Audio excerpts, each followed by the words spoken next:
Welcome to our show. This podcast is devoted to the history, installation, and best practices of fluid-applied reinforced roofing. I'm your host, Chris Ford, and this is 50 years of commercial roof restorations. All right, hey, so Tim, I thought it'd be fun.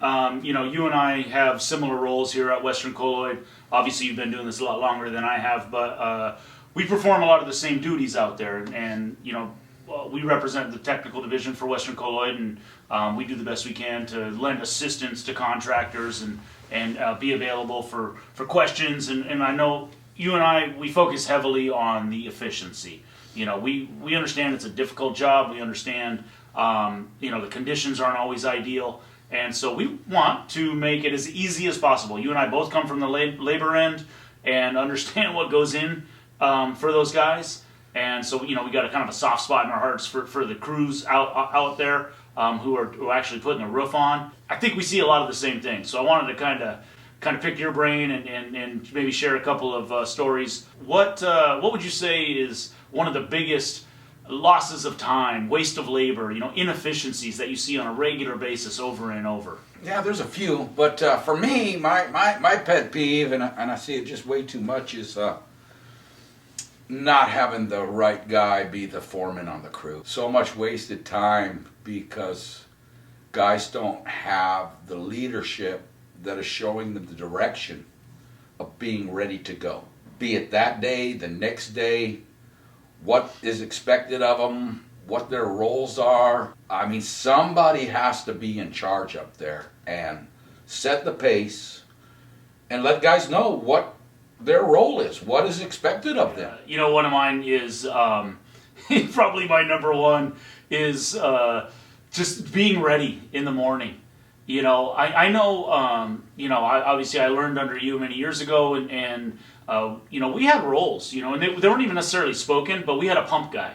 The same guy who set the pump up in the morning for the most part. Now, everyone was capable of doing it, but generally the same guy that tore it down last night, he'll set it up again in the morning. He checks the throat seal. He checks, to make sure everything's there. He is getting it set up, hooked up to the tank or the tote or whatever we're pulling from. And then somebody else is a ladder guy. Somebody pulls the ladder off the truck. He leans it up against the building, extends it, climbs it, ties it off at the top. As you're progressing through the morning, someone else is opening rolls. Everyone kind of knows what their job is and goes right to it on their own.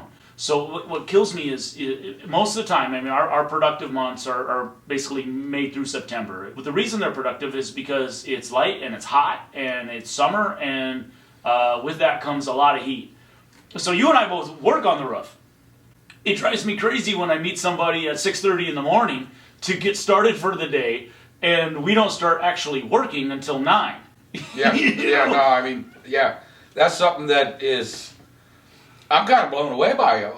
What time are you guys going to start? And 6:30 is kind of early for some of these guys. We show up about 7:30 and try to be going by about 8. I'm like, wow. You said it's hot, man. We showed up at the job at dark 30. Yeah. We had the headlights on. We were hooking up the pump, setting up stuff. And we wanted to get in there and then get out. Yeah. Kind of try and beat a little bit of that heat. And then here in Southern California, it was twofold. We wanted to beat a little bit of that traffic. Yeah, exactly. So, and I know many a time we would meet up early to beat the traffic, have some breakfast. All that was done in the dark. And the idea is not show up to the job after the sun's up and you can see what you're doing. The idea is start putting on a roof when the sun comes up, and setting up the pump you can do via headlights. A lot of the preliminary, finishing your coffee, getting your boots on, finding your gloves and things like that can all be done, prior to sunrise. I get, part of it's, where I come from. Like I said, I learned from you, but man, I do not want to be out there. Not to mention, what kills me the most is you're wasting the best part of the day. Yeah. You're most productive. When your coffee is fresh, when it's just hitting your bloodstream, you know what I mean? That's the time when guys first show up to the job. That's when you're going to get, your 150 squares put on before break. As soon as you have a sandwich or a burrito and it's 103 degrees outside, production falls off a cliff. Yeah. And so it just kills me, man, that guys aren't ready. That it kind of falls into what you're saying. That leadership role. Yeah, somebody setting what the rules are, what's expected, what your role is. It's really, really critical. Again, it goes back to The thing you have control over is labor. Yeah. Cost of products are cost of products. You don't have any control over that. You have control labor. So getting the most out of your crews is what makes or breaks you. Yeah, and I understand, labor's tough these days. It's hard to find good guys, they're in high demand, but you can help. And by, pushing that idea of, hey, production, efficiency, man, we're putting an emphasis on that. I think you can improve if you are making a priority. Well, and again, that goes back to showing your guys your appreciation for them getting better and better over time, getting more productive. And that just comes with experience and knowledge. But it's upon a company to take care of those guys. Yeah. And understand that they're working their butts off for you. Yeah. Make them feel appreciated. Yep, absolutely. And as we said in a previous episode, understand. The guys got to understand there's going to be some lag time. You produce, and then you reap the benefits down the road. And if you're doing it right, you have a crew who feels appreciated. You have a company who's profitable, and all parties feel good. But have some patience on both sides. Have some tolerance on both sides, especially when you're first starting out. Oh yeah, there's a definite learning curve. Yeah. I mean, this is a job that requires experience to become really efficient at it. It just doesn't happen. You have to do it several times. The more you do it, like anything, the better you're going to get at it. The whole idea is we're going to help you train some guys, and then those guys, you work some new guys in with a couple of them, and they train guys. And we'll come in and assist, and I've been called back, like, hey, I'm starting a second crew, I'm pulling Mike off, he used to be the lead man under Tyler, and now Mike's going to start a crew. Can you come out and spend some time? Yeah, and then we got no problem doing something like that. Yeah. What's another one? So one that is just being inefficient at what they're doing. Again, some of that comes with time, but what we're talking about is not rocket science. And what I'm really getting at is brooming a sheet down. Man, it's just really frustrating because we have this down to a pretty simple procedure. You have a 40-inch roll of polyester, and if you use a 24-inch broom, it's literally pushing a 24-inch broom across half the sheet one time, and then getting out whatever, 50 feet or so, moving over to the second half of the sheet and pulling that broom back. There's not a lot of force, not a lot of pressure involved in this. Pretty much the weight of the broom. Unless you got a wrinkle or a little air pocket, then you're going to a little more attention there. But that's it. It's 2 passes. Up, back. I got to let the foreman get this message across. Yeah. Because I don't want to offend somebody and take it the wrong way, but they gotta get it at a certain point. Yeah, there's a definite rhythm. And again, we come from the world of warehouses and larger jobs, and I understand if you're working on a 20 square roof that's got 5 units and all the duct work and various conduits and stuff like that. I mean, that's slow work. There's nothing you can do. So sometimes roofs are busy.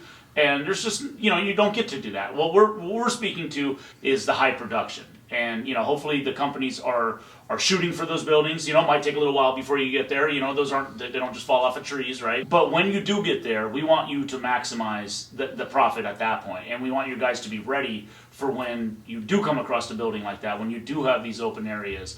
And there's a definite flow. You spray down the product, you set the sheet, and then you broom the sheet in, and then you do it again, and then you spray down the product. And if you're doing it right, there should be a real, it's almost like a dance, man. There's a rhythm to it, and everyone is in the right place at the right time at all times, and it's not so disjointed. It gets to, I preach it all the time when I'm out there, is that this is a team effort. You got to work together as a team, and the 2 key guys are the roller and the broomer. They got to work together. The roller is the key job. It really is. Spraying emulsion is important. You got to get the right amount of material down, but that's pretty easily learned. The rolling is the toughest job of all. Yeah. I consider 4 jobs on a crew. There's a sprayer, a roller, a broomer, and a hose puller. They do other things, but those are the 4 basic jobs. And that roller he either makes it or breaks it, because if he's not rolling straight, then brooming's a nightmare. Yep. That's why the broomer's got to work with the roller and telling him certain things as he's brooming. He's got the sheet too loose. He needs to give it a couple pulls, a couple snaps, and just tighten it up, because if it's too loose, you're going to leave air pockets, voids. Mm-hmm. And so it's just that teamwork of working together. Like you said, it's a dance, and if you watch an experienced crew just move across the roof, they make it look pretty effortless. Yeah.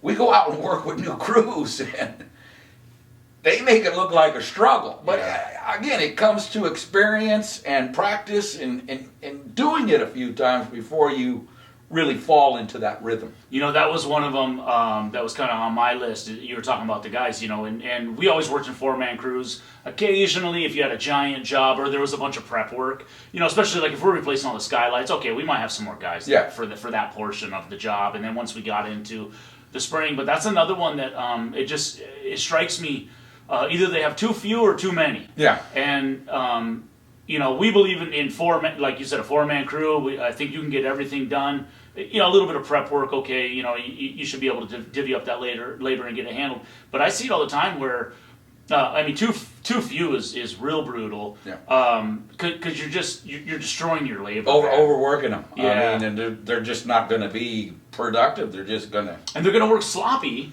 which is going to kill you on the back end. So much of kind of order of application for our roofs is emulsion with applied polyester embedded in it. And then we either move to, and that could be 1 or 2 passes of that, but then we'll move into the acrylic. And sometimes they'll be applying that as well. There'll always be one in like ponding areas and valleys and stuff. Sometimes we do that ply over the whole roof, which that spec I love. Depends on what spec you're using. The SMEA 2P is my favorite spec. I just think it's just a foolproof spec. You know, you smooth the roof out with the emulsion, put a waterproof membrane down, and then you got an acrylic ply, which is highly durable, holds up to ponding. I mean, it's just a great spec. It's a good system. The contractor right from go set them up for failure by sending 3 guys to the job or sending 7 guys to the job. Man, I don't have something for all these guys to do. You know, I can add another roller, I can add another broomer, but I can only spray so fast.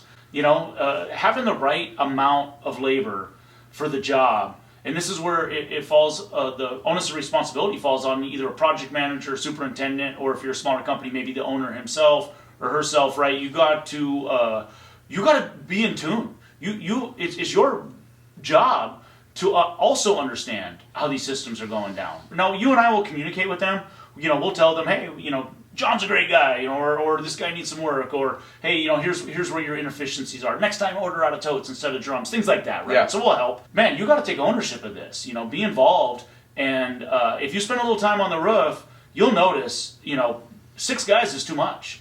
You know, 3 guys isn't enough. You know, you got to have the right number of employees. It's all about that being productive and getting the most labor you can out of the correct number of guys. Maximize your labor, and there'll be some give and take, you know what I mean? But, you know, maximize it. You know, use the right number of people. I'll tell you another one, man, that so often, it could be from the contractor, it could be from the building owner. Everyone's in such a rush to start putting a roof on. In a lot of ways, man, what we do is similar to like painting. You might do 10 hours of prep work, and then you paint in an hour. And, you know, if the homeowner's like, hey, when are you going to get to painting? When are you going to get to painting? You're like, hey, I'm going to get there. And so often, the order in which the roof is installed drives me crazy. And it's like guys want to pick off the low-hanging fruit right away. And they go to the open area and they just want to start, which is fine if you're learning. A lot of times in training, I will choose that, you know, if it's the first time working. Of course. But once you've kind of got the system down, put the roof on in the right order. Yeah. You know, how often have you seen a roof get blown 4 times because they didn't clean the whole roof? They cleaned a quarter of it, and then the wind blew it all back, and on and on. Yeah, that's a pet peeve. And I mean, that goes, so let's say you had a 2,000 square roof. Well, in that case, I might not clean the whole roof, okay? Because I'm not going to get to all of it right away. I might break that up into 3 sections. But on, you know, anything 500 squares or less, I'm cleaning the whole thing to start. I mean, that's just going to be it, because it's exactly like you said, you know.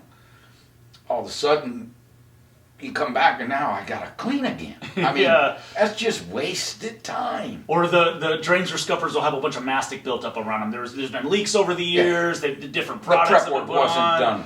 And so you've cleaned the roof. You've either pressure washed it or you use brooms and blowers. You got the roof all the way clean. You started putting a bunch of roof on, and now it's like, oh hey, we got to do the drains. We got to go tear out the drains. And it's like, well, now you're just launching a bunch of chunkies all over the roof, and you're making a big mess, man. So a lot of cleanup, a lot of wasted time again. So again, that's the things that we love to work with you with, showing you how we want the roof to be prepped, and then what the procedure is to install the system. And it's not go put on a roof in the field. That's not how we start a job. They look at us kind of funny when we start doing walls first. And we start doing curves. On most of our systems. Some, it's not that way, but most. And there's a reason for it, but we do all of our walls and curbs first with emulsion system. That's something that's kind of hard to describe to a guy, but they get it once they see how emulsion is put on, why we do walls and curbs first. Yeah, and which is how messy a lot of other systems. Yes, correct. But for us, it's the most efficient way. To do it. I always want to do the hard stuff first. We talked about in another segment about maximizing your mornings. Your mornings are going to get 70% of your, maybe 80% of your work done, right? I want to start with let's get some of the tough stuff out of the way when it's 72 degrees, and I got good energy. If I got to get underneath units and be crawling on my hands and knees or maybe on my belly, I don't want to do it when it's 104 and everything's sticky and the metal's 180 and the roof is 1. So it's kind of knowing how the system works and what's the most beneficial way to install it. All right, so give me one more. What else pops in your head is just a loss out there that you see regularly? When guys don't have the right stuff, the right equipment, the right tools, ask questions. You hooked up with Western Colloid. We're here to help you. Guys show up and they don't have the tools that's needed. I mean, we don't, like you said, we don't have a broom. Or I got a broom that's 12 freaking inches. I mean, we'll help you. We'll guide you along the way. We kind of expect you to be ready when we get there. Minimum of 75% of the time. The first thing I do after I'm there seeing the job is I'm running to Home Depot. To buy brooms, flashing brushes, probably scissors. Yeah, you name it. I mean, I'm getting something. That's one of mine as well, where the guys just aren't properly equipped, and that extends to the boots, the gloves, but especially the brooms, and guys not taking care of them, letting them dry out, and now.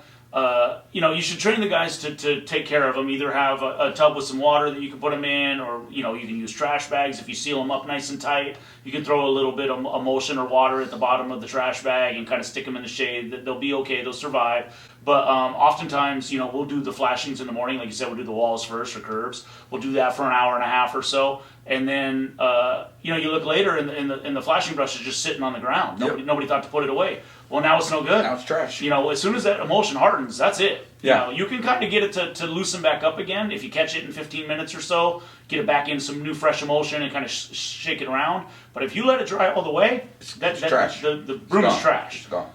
And so often I see just not having enough pairs of scissors and having a spare broom. And it falls into what we talked about earlier about now someone's got to run to Home Depot and go get a broom. Now 4 guys are standing around because we didn't buy a $16 piece of equipment.